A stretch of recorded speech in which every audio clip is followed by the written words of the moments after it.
ఇంట్లోని చుట్టం చూపుగానే వచ్చి మందు సిగరెట్లు తెమ్మని చెప్పి మీ చేతి ఇవన్నీ తెప్పించుకున్నప్పుడు మీకు ఎక్కడ అనుమానం రాలేదు అసలు? ఆ విధంగా మీరు తెలుగు రాష్ట్రాల్లో పోలీసు వారిని తిరగబడి ఒక జర్నలిస్ట్ని కాలేజీ కొట్టి ఇచ్చేస్తే మా అమ్మాయి బీదేశీ కాలేజీలో బీటెక్ చదువుతుంది. బీటెక్ చదువుతూ కాలేజీ నుంచి ఇంటికి వచ్చేసరికి ఇక్కడ లేడీ గారు అవసరం చేస్తుందని చెప్పి తెలిసి పప్పారు వెళ్ళి చూసొస్తాను సరే అని ఉంది. ఆమె 2 వీలర్ ఉంది. ఆ 2 వీలర్ వేసుకెళ్ళి వెళ్ళి చూస్తే అక్కడ పోలీసు వారు ఏమన్నారంటే అమ్మాయి ఇంతమంది 6 లేడీస్ ఉన్నారు, ఆమె బట్టలు తీసి పట్టమాడేసింది, ఎవరైనా ధైర్యవంతులు ఉంటే వెళ్ళి ఆమె బట్టలు కట్టండి అని చెప్పి అన్నారు. అయితే నా కుమార్తె మొదటి నుంచి ధైర్య సాహసం పెంచాను. ఆమె కొంతకాలం కరాటగా నేర్పించాను.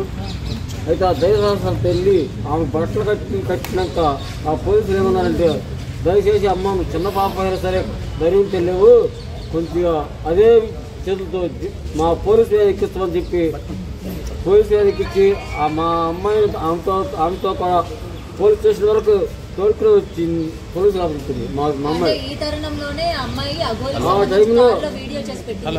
ఆ టైంలో మా అమ్మాయి దగ్గర నుంచి ఫోన్ నెంబర్ తీసుకుని అప్పటి నుంచి ఫోన్ ట్రాకింగ్లో పెట్టింది మా అమ్మాయి. అయితే ఒకసారి చెన్నైకి వెళ్ళి వస్తూ ఆమె వేటు చెడిపోయింది.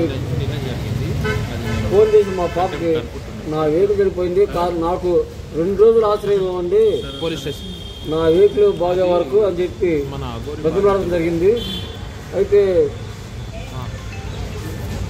చెప్పండి ఫస్ట్ మీకు 2 రోజులు టైం ఇచ్చారు కదా స్టార్టింగ్, తర్వాత మళ్ళీ 5 days వచ్చి మీ ఇంట్లో ఉందని అంటున్నారు.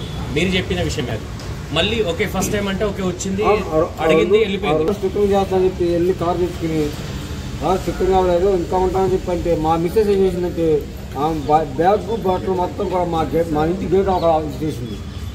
ఇప్పుడు అఘోరి మీకు డబ్బులు ఇచ్చింది అని అంటున్నారు, ఎంతవరకు నిజం? అఘోరి నుంచి మేము రూపాయి ఎరగము, కాకపోతే నా దగ్గర నుంచి 45,000 రూపాయలు ఖర్చు పెట్టించింది. మీకు రూపాయి కూడా పెట్టలేదా? మీ అమ్మాయికి సంబంధించి ఇలా మీ అమ్మాయిని నాకు పంపించండి అని చెప్పి మీకు డబ్బులేమి ఇవ్వలేదా? డబ్బులే ఇవ్వలేదు. కాకపోతే అమ్మాయి పంపించండి, మీ అమ్మాయిని ఒక సాధకాలను మంచి ప్రయోజనాలు చేస్తాను అని చెప్పని 3 crore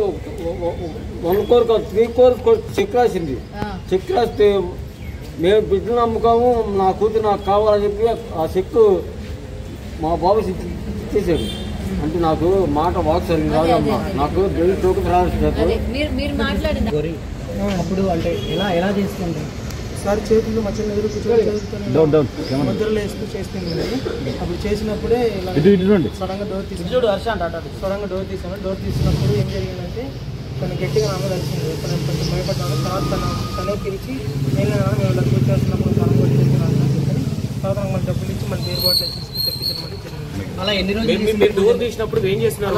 ఒకరోజే చూశాను నేను మాత్రం. మరి హర్ష గారు ఇవాళ మీతో పాటు విష్ణు కూడా ఉన్నారు కదా, మరి విష్ణు ఎందుకని మాట్లాడడానికి రాలేదు? ఎందుకంటే అతని పైన మీరు ఆరోపణలు చేశారు కదా, మీ పేరెంట్స్ ఆరోపణలు చేశారు, విష్ణువే మా అమ్మాయిని ట్రాప్ చేశారు, విష్ణు ఇవాళ మా అమ్మాయిని ఇంకా తీసుకురాలేదని చెప్పి మీ వాళ్ళే మాట్లాడారు. మీరు మాట్లాడారు కదా, మీరు మాట్లాడారు కదా. మేము వచ్చి మాదాపూర్ పోలీస్ స్టేషన్లో కేసు పెట్టాం.